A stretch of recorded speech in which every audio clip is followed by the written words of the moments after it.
사무엘상 14장 1절에서 7절 말씀 교독합니다.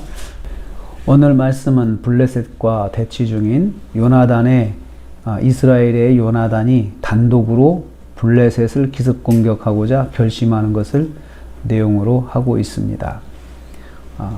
모두가 다 두려움 가운데 있을 때에 수적으로 절대적인 열세이기 때문에 섣불리 공격하지 못하고 그냥 가만히 600명이 사울을 중심으로 해가지고 그 두려움에 떨고 있을 때 이제 이러한 결심이 일어난 것입니다.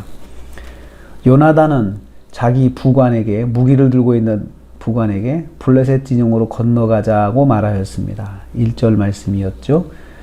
아버지 사울 왕에게는 알리지 아니하였다 했습니다. 단독으로 혼자 결심한 거죠.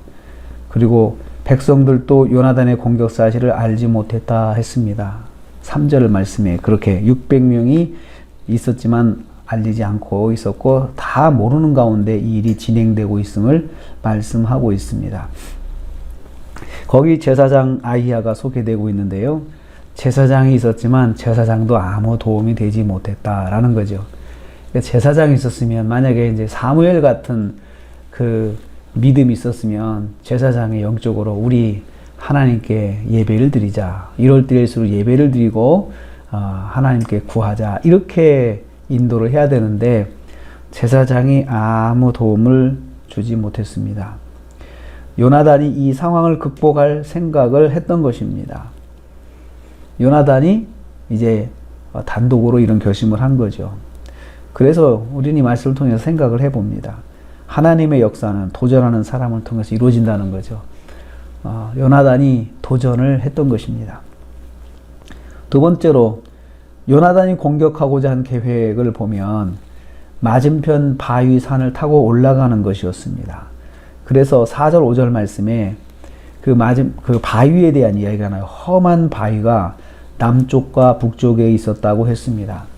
요나단은 블레셋이 바위 절벽을 믿고 경계가 허술할 것을 생각했던 것입니다.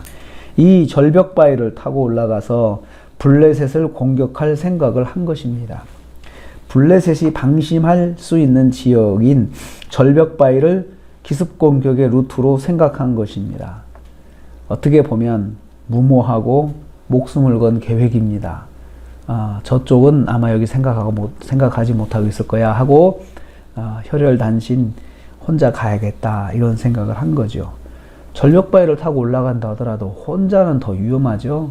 가도 뭐 혼자 가기 때문에 큰 위협은 되지 않을 거다 생각을 합니다. 그렇지만 생명을 걸고 도전을 하고 있습니다. 그래서 도전할 때는 생명을 걸어야 된다라는 것을 알 수가 있습니다.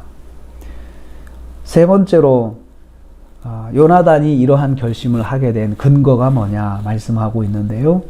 여호와의 역사를 믿고 결심하였습니다. 6절 말씀 보면 요나단이 이런 결심을 한 그것은 믿음이었음을 보여주고 있습니다. 여호와께서 우리를 위하여 일하실까 하노라 이렇게 부관에게 선포를 했어요. 왜 내가 가려고 하느냐? 하나님께서 역사하실 것을 내가 믿고 하나님이 역사하시면은 내가 이길 줄을 믿고 이런 결심을 했다라고 말을 했습니다. 요나단은 믿었습니다. 여호와께서 역사하시면 사람의 많고 적음에 관계없이 구원의 역사가 일어날 것을 믿었습니다. 그래서 거기 6절에 그렇게 또 말하고 있죠. 여호와의 구원은 사람이 많고 적음에 달리지 아니하였느니라 라고 했어요. 그러니까 자기가 지금 결심한 것을 하나님께서 역사하시면 이길 수 있다라고 생각을 한 것입니다. 여호와께서 함께 하신다는 믿음이 요나단의 결심의 근거였습니다. 사울과 600명의 백성들은 무기도 없는 상황에서 두려움에 몸을 움츠리고 있었지만 요나단은 하나님의 구원의 역사를 믿고 담대하게 기습을 결심하였던 것입니다. 우리는 이를 통해서 깨닫습니다. 환경에 굴하지 않는 것이 믿음이다. 마귀는 우리로 하여금 환경을 보고 자꾸 좌절하고 움츠리고 낙심하게 만들어요. 그리고 우리가 불안하게 만듭니다. 그렇지만 믿음은 환경에 굴하지 않는 것이죠. 어떤 믿음입니까? 하나님께서 역사하신다 하는 믿음이죠. 하나님의 역사를 먼저 믿고 결심할 때 하나님의 역사를 경험할 수가 있습니다. 그래서 믿음은 먼저 믿어야 되는 거예요. 먼저 믿고 역사는 뒤에 경험하는 것입니다. 이 요나단은 하나님의 역사를 믿고 먼저 결심했던 것입니다. 오늘도 우리가 하루를 시작합니다. 우리가 찬양했습니다. 이눈에 아무 증거 아니 배워도 라고 했죠. 믿음만을 가지고서 간다라고 했습니다. 오늘 하루 믿음만을 가지고 시작하기를 원합니다. 우리에게 주어진 펼쳐지는 환경을 보고 두려워하지 말고 하나님이 함께 하시면 다 이루신다라는 그 믿음을 가지고 오늘 하루도 승리하시는 저 여러분 되시기를 주님의 이름으로 축복합니다. 기도하겠습니다. 하나님 감사합니다.